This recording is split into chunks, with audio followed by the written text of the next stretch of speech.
الملتصق بيه. اكبر عيب في مصر هو احسن ميزه في مصر ان احنا حوالين النيل. اثيوبيا دي هتتحل. احنا شعب متفائل وآمل لان احنا شعب متأمل ونعرف ربنا، واللي يعرف ربنا ما يخافش. لو سرنا في طاعته يبقى حق عليه انه يحمينا. تصوروا معادلات بسيطة جدا بيسير عليها الكون، بس ساعات ما ناخدش بالنا منها. فاتوا الدقيقتين.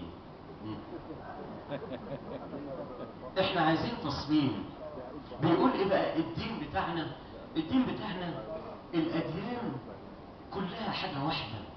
حاولوا يعملوا سبوبة كده بين المسلمين والمسيحيين، لكن ما أجملنا ونحن متدينين أخلاقيين. لا يمكن القصة تتم.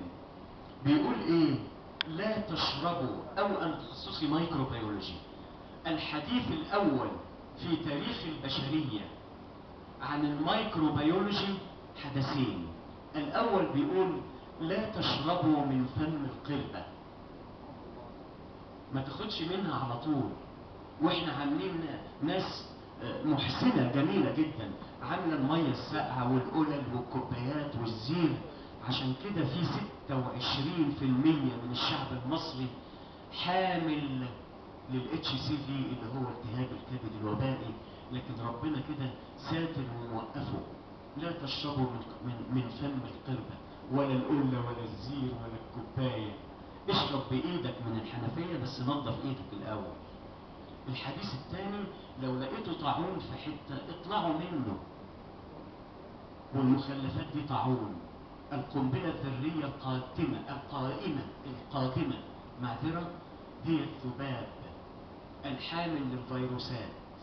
استعد يا شعب مصر. هناك خطة لم يعلن عنها أحد إطلاقا، أعلن عنها سنة 76 في المحافل الأمريكية، وسلطت الدودة الحلزونية التي يحملها الذباب على ليبيا، وكادت أن تنتشر في كل أفريقيا، لولا أن في جنوب ليبيا يوجد جبال عالية لا يحب الذباب الحامل لتلك الفيروسات وبويضات الديدان أن يرتفع، وأنقذت ليبيا. وظهر هذا المرض في السعودية. ذبابة تلد يرقات تأكل لحوم المواشي. وظهرت في العراق، ودفعت ليبيا للعلماء الأمريكان 14 مليار دولار عقب أحداث لوكيربي علشان يجوا الأمريكان يقتلوا هذا الذباب. هناك حرب علمية دقيقة، ما تقوليش دقيقتين.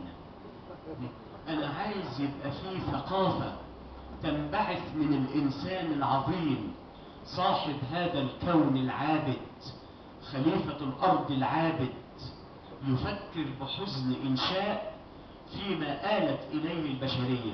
ليس كلاما أتملق به أحد، مسؤولية كاملة. إن كل واحد وكأنه رسول يهدي إلى الأخلاق. كل واحد في وزارة البيئة، في وظائف البيئة، يسلخ عنه العباء الروتيني الحكومي، ويحلل الأمر وكأنه حاكم الدنيا في إصلاح البيئة وليس تقارير فقط.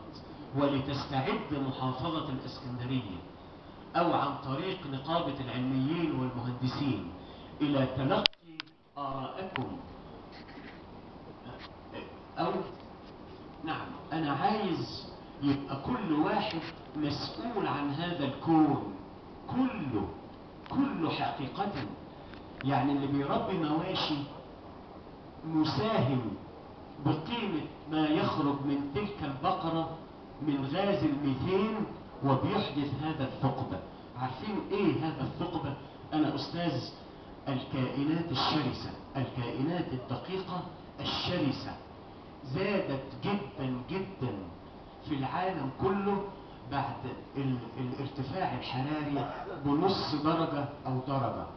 تكاثر البكتيريا في الساعة الواحدة بتتكاثر 96 مرة، وتصبح البكتيرياية 96 بكتيرياية، آسف 2 أس 96، عدد لا نهائي.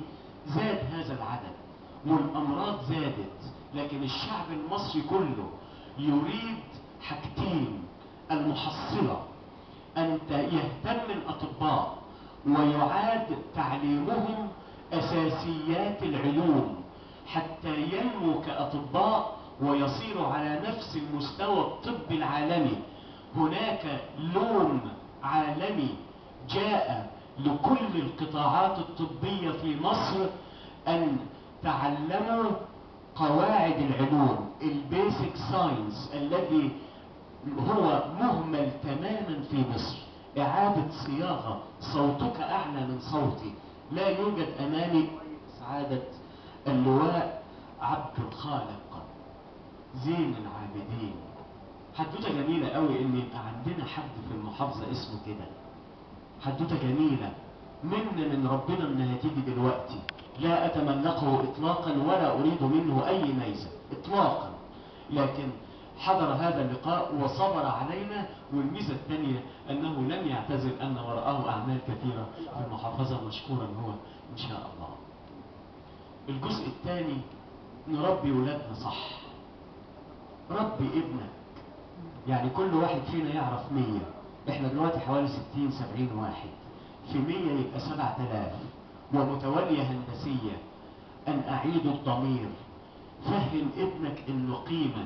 ما تكلموش عن الزبالة والمخلفات، قولوا له انت حاجة محترمة عظيمة. قولوا لكل الناس هذا الكلام. قولوا ان في حد خلقنا شايفنا. وبعدين هنلاقوا كل حاجة تتصلح. انا قلت ربع المحاضرة، متشكرين ولا اطيل عليكم. ومرة ثانية اشكر